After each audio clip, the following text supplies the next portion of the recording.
Écoutez, Sirot Relek Raphaël, première Sikha sur Vaïri. Alors dans notre paracha, on voit que Yaakov, il appelle Yosef et il lui dit, s'il te plaît, enterre-moi en Israël, pas en Égypte. Yosef, il lui dit, bien sûr, je vais faire comme tu m'as demandé. Et après, Yaakov, il lui redemande, lui dit, maintenant jure-le-moi. Yosef, il vient de dire qu'il va le faire. Il vient de dire à son père, ne t'inquiète pas, je vais t'enterrer en Israël. Yaakov, il ne le croit pas. Il est obligé de le faire jurer. Comment c'est possible une chose pareille? Alors, il y a énormément de commentateurs qui vont venir dire qu'en vérité, c'était à cause du pharaon Paro que lui, il voulait pas enterrer Yaakov en dehors d'Égypte, et donc du coup, le fait que Yosef il ait juré à son père, ça va faire en sorte que Paro il aura pas le choix de le laisser, parce que Yosef il sait que parce que Paro il sait que Yosef il a fait un serment et il avait fait aussi des serments à Pharaon, et donc du coup, il peut pas annuler un serment qu'il a fait. Donc pour tout un tas de raisons, Yosef aura pas le choix que d'enterrer son père en Israël, et Paro ne pourra pas le bloquer. Maintenant, ce qui est étonnant, c'est qu'on sait que toutes les questions du sens simple du texte sont répondues par Rashi. Et ici, Rashi ne dit rien.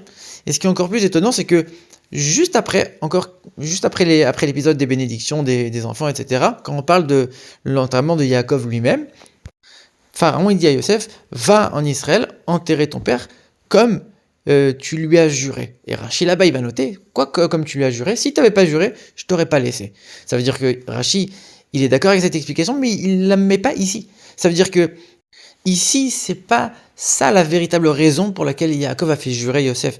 La raison pour laquelle Yaakov a fait jurer Yosef, c'est la raison d'un serment normal. Et donc ici, la question revient. Pourquoi Yaakov a besoin de faire jurer Yosef? Qu'est-ce que ça vient nous apporter?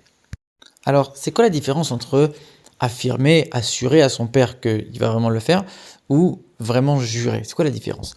Quelqu'un qui fait une petite promesse comme ça, alors il va pas y penser tout le temps, il va pas être obnubilé par cette promesse-là. Quand, quand le moment sera venu d'accomplir cette promesse, alors je vais commencer à y penser tranquillement, et je vais l'accomplir dans la mesure du possible. Alors que quelqu'un qui a juré, qui a prêté serment, il va pas dormir tant que le serment n'a pas été accompli. Et il va penser qu'à une seule chose, c'est comment je vais faire pour accomplir le serment. Et donc il va enlever en amont tous les obstacles et tous les empêchements pour être sûr qu'il puisse accomplir son serment comme il faut, parce qu'il sait que c'est très grave de transgresser un serment.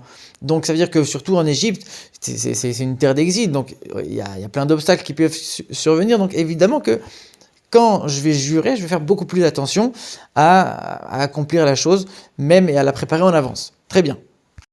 Mais Yosef, il le savait tout ça. Ça veut dire qu'au moment où Yaakov lui demandait, qui te dit, t'inquiète pas papa, je vais le faire, il le sait très bien, Yosef. Il sait qu'il y a des difficultés, il sait qu'il va devoir anticiper les choses, et il est prêt à le faire, et il y pense. Donc pourquoi Yaakov a besoin de jurer, de le faire jurer encore plus?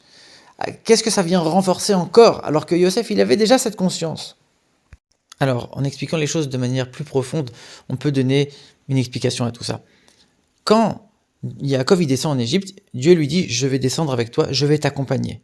Et donc, ça veut dire que si Yaakov est enterré en Égypte, eh bien, la Shrina, la présence divine, continue à résider en Égypte, à accompagner le peuple juif et à les aider.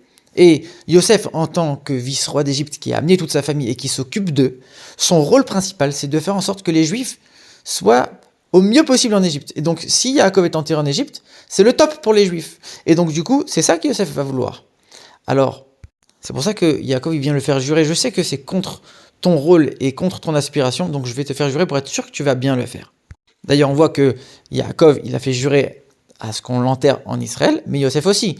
Il a amené ses frères, il leur dit, quand vous allez remonter en Israël, vous allez monter mes ossements. Mais ça veut dire quoi?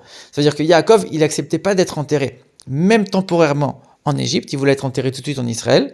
Yosef, il a dit, regarde, je vais être enterré de manière temporaire, ça va quand même durer au moins 200 ans, 210 ans. Et seulement quand Moshe va venir et que la délivrance sera arrivée et que les Juifs vont sortir d'Égypte, à ce moment-là, ils vont prendre les ossements de Yosef. Alors c'est quoi la différence entre Yosef et Yaakov? Yaakov, comme on l'a dit dans la Sikha la semaine dernière, il était complètement séparé de la matérialité. Et même quand il est descendu en Égypte, il était au-dessus de l'Égypte, il était au-dessus de l'exil d'Égypte. D'ailleurs, les Juifs, ils habitaient à Goshen, qui était complètement séparé. Comme c'est dit dans la paracha de la semaine dernière, ils ont acquis Goshen en tant que terre juive, si on peut dire. et par le fait que Yaakov il a institué une maison d'études là-bas, etc. Il a vécu même les 17 meilleures années de sa vie là-bas. Ça veut dire qu'il était complètement séparé de l'ambiance égyptienne, de l'exil d'Égypte. Il était au-delà de tout. D'ailleurs, Yaakov, il représente le monde de Hatzilut, qui est complètement déconnecté des trois autres mondes, Bria, Yetzirah et Asiya. Donc, si déjà il est déconnecté de la matière, il est encore plus déconnecté de l'obscurité de l'Égypte. Alors que Yosef, c'est tout l'inverse. Yosef, il est descendu au fin fond de l'exil, au fin fond de l'Égypte, justement pour aller transformer l'Égypte, pour aller transformer la matérialité et l'obscurité. Et c'est pour ça qu'il est devenu vice-roi, pour montrer que même cette matière et cette obscurité, il a réussi à les transformer, à les élever. Ça, c'est le rôle de Yosef, qui n'a rien à voir avec le rôle de Yaakov, finalement. Il a pris toute la force de Yaakov, tout le rôle de Yaakov, et il l'a accompli concrètement dans la matière, et il ne l'a pas laissé séparer au-dessus de la matérialité. Et donc c'est pour ça que Yosef est resté enterré justement en Égypte pour accompagner les Juifs au fin fond de l'exil, au fin fond de l'Égypte, puisque c'est ça le rôle de Yosef. Mais c'était encore une fois temporaire, puisque quand les Juifs sortent, le but de tout ça, c'était bien sûr de sortir d'Égypte, d'élever toutes les étincelles d'Égypte. Et Yosef dit maintenant, quand vous allez remonter d'Égypte, vous allez sortir, vous allez remonter en Israël, toutes les étincelles qui se trouvent en Égypte vont être raffinées et élevées grâce à ma sortie. Moi aussi, quand mes ossements vont sortir d'Égypte, grâce à ça, vous aussi, vous allez pouvoir sortir toutes les étincelles qui sont perdues en Égypte. Et donc, du coup, c'est pour ça que Yaakov fait jurer à Yosef en lui disant « Je connais toi, ton rôle à toi, ta mission à toi, ta vision à toi. Moi, sache que j'ai un rôle différent. Et donc, je vais te faire jurer parce que tu vas peut-être être tenté de penser qu'il y a quelque chose de bien à ce que moi aussi, je vais rester en Égypte, puisque toi, c'est ça ton rôle, c'est ça ta mission. Mais sache que moi, c'est pas la même chose. Moi, tu dois me faire remonter et je vais te faire jurer pour être sûr que tu le fasses quoi qu'il arrive, même si tu comprends pas. » Alors, dans ce cas-là, on pourrait poser une question. Ça veut dire que s'il y a un bénéfice pour les Juifs à ce que Yaakov soit enterré temporairement en Égypte, et que ça va leur amener une protection, une aide, et que ça va les aider à élever les étincelles qui sont perdues en Égypte, alors pourquoi Yaakov n'a pas accepté d'être enterré en Égypte ? Eh bien, le rabbi donne une réponse très rapidement en disant que quelqu'un qui est emprisonné ne peut pas sortir seul de prison. Il a besoin que ce soit quelqu'un qui est à l'extérieur de la prison qui vient le libérer.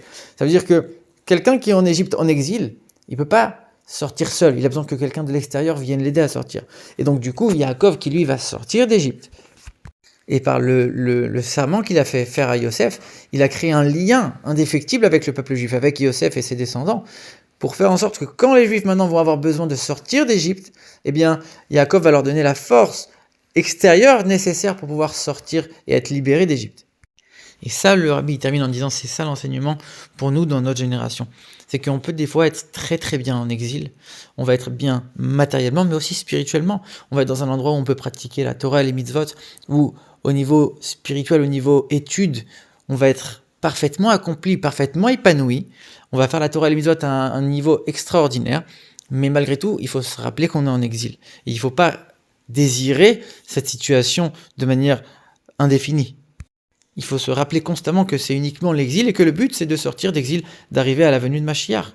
Et même si c'est vrai que puisqu'il est bien spirituellement, donc il est évident que pour lui c'est tout ce qui concerne Mashiach, il croit en Mashiach et il sait qu'il va venir et il l'attend aussi de manière, on va dire, un peu en fond. Mais il doit faire aussi en sorte que ça va le pénétrer au plus profond de son âme, au point qu'il va l'attendre de manière active tous les jours. Et que même s'il est bien dans son endroit qui est en exil, il doit aussi avoir ce désir constant de vouloir sortir d'exil et d'avoir la venue de Mashiach. Comme on le dit 3 fois par jour, 3 fois tous les jours, dans chaque prière, Yeshua Techakivinu Kolayam, on espère en ta délivrance tous les jours. Et c'est justement grâce à ça qu'on va se comporter comme il faut en exil et se servir de l'exil en tant que tremplin pour pouvoir s'élever encore plus haut avec la venue de Mashiach.